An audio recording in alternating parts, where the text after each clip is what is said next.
नमस्कार दोस्तों, बहुत बहुत स्वागत है आपका अपने YouTube चैनल ज्योतिष पावर में।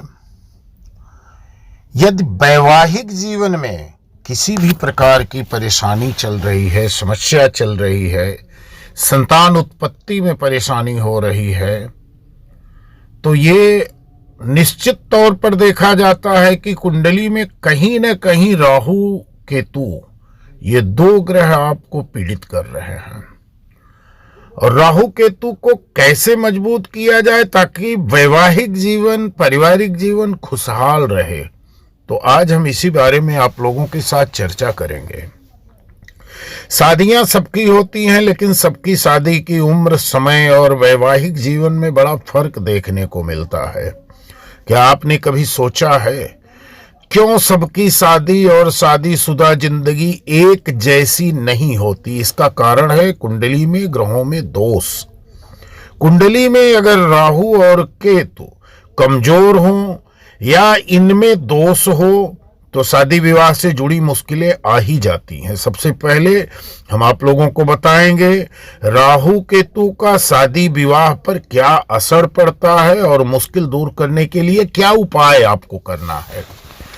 तो इस वीडियो पर अंत तक बने रहना और चैनल पर पहली बार आए हो तो चैनल को सब्सक्राइब जरूर कर लेना। ऑल की बटन को सेलेक्ट करना न भूलिए ताकि हमारे सभी वीडियो आपको मिले। किसी भी प्रकार का रत्न या रुद्राक्ष आप खरीदना चाहते हैं, अपनी कुंडली का विश्लेषण करवाना चाहते हैं तो हमारे नंबर पर संपर्क कर सकते हैं। विवाह के मामलों में शक और वहम जैसी चीजों को पैदा करना राहु और केतु का काम होता है। अगर राहु केतु विवाह संबंधों में बाधा देते हैं तो बेवजह ही शक पैदा हो जाएगा और कभी कभी जीवन साथी दूसरे को छोड़कर चले भी जाते हैं। पति पत्नी को जीवन भर अलगाव झेलना पड़ता है। इस समस्या को दूर करने के लिए भगवान विष्णु की उपासना आप जरूर करिए। जल में कुश डालकर स्नान करें। शनिवार के दिन मीठी चीज बिल्कुल ना खाएं। जिस तरह से सूरज की किरणों से धरती पर उजाला फैलता है, कुछ वैसा ही प्रभाव कुंडली में सूर्य का भी होता है। सूर्य का शादी और विवाह पर असर भी पड़ता है। विवाह के मामलों में सूर्य का दुष्प्रभाव हो तो जीवन साथी का कैरियर एकदम बिगड़ जाता है। कभी कभी अहंकार के कारण भी आपसी संबंध खराब हो जाते हैं। बहुत सोच समझकर शांतिपूर्ण तरीके से विवाह भंग हो जाता है। हालांकि शादी के काफी समय बीत जाने के बाद भी विवाह विच्छेद होने की संभावना होती है और ऐसा तब होगा जब सूर्य के ऊपर किसी भी तरह से राहु और केतु की दृष्टि या युति बनती होगी तो। और ज्योतिष की अगर आप मानते हैं तो कुछ ऐसे उपाय अपनाने से शादी विवाह में आ रही अड़चनें दूर होती हैं। कई बार कुंडली के दोषों को दूर करने के लिए उपाय काफी सरल होते हैं और उन सरल उपाय को अपनाकर आप अपने जीवन को खुशहाल बना सकते हैं। ग्रहों में अगर दोष है तो शादी विवाह में अड़चन आ जाती है और अगर कुंडली में मंगल में दोष है तो शादीशुदा जिंदगी तो एकदम नर्क हो जाती है। हर इंसान की ख्वाहिश होती है कि उसकी शादी धूमधाम से हो, जीवन साथी मनपसंद हो, लेकिन जब कुंडली में ग्रहों के दोष होते हैं तो शादी के योग बनते ही नहीं, बल्कि यहाँ तक कि शादी तय होकर भी रिश्ता टूट जाते हैं। और वहीं कुछ लोगों की शादी तो हो जाती है लेकिन शादीशुदा जिंदगी में दुश्वारियां कम नहीं होती। तो ऐसा भी संबंध जब बनता है या इस तरह की अड़चनें आती हैं, वैवाहिक जीवन को तोड़ने में सबसे बड़ी भूमिका शनि निभाते हैं। अगर शनि का संबंध विवाह भाव या इसके ग्रह से हो तो विवाह भंग हो जाता है। जैसे कुंडली के सप्तम भाव का स्वामी यानी कि सप्तमेश जहां भी कुंडली में स्थित होगा, अगर उस कुंडली में कहीं भी शनि, राहु, केतु या मंगल की दृष्टि, युति कुछ भी बन रही है तो विवाह में परेशानी आना निश्चित है। शनि अगर विवाह भंग करने के कारण हो सकता है तो इसके पीछे घर के लोग जिम्मेदार माने जाते हैं। जब संबंध टूटता है तो उसे सुधारने में बड़ा समय लगता है। तो अगर शनि की वजह से वैवाहिक जीवन में समस्या आ रही है तो शिव जी को रोज जल चढ़ाएं। हर शनिवार को लोहे के बर्तन में भरकर सरसों के तेल का दान करते रहें।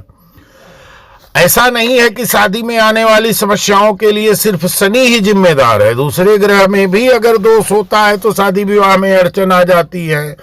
अगर कुंडली में मंगल भी है तो भी मंगल दोष है तो भी जिंदगी में नरक बनता रहेगा। और अगर मंगल की वजह से कोई परेशानी होती है तो मामला हिंसा तक पहुंच जाता है, मामला कोर्ट कचहरी तक पहुंच जाता है, जेल की यात्रा भी करवा देता है। और जब वैवाहिक जीवन में मंगल समस्या पैदा करेगा तो मारपीट होना सुनिश्चित है। और इसमें वैवाहिक संबंध विवाह के बाद बहुत ही जल्द भंग होता है और कोर्ट कचहरी तक तो मामला निश्चित है जाएगा ही।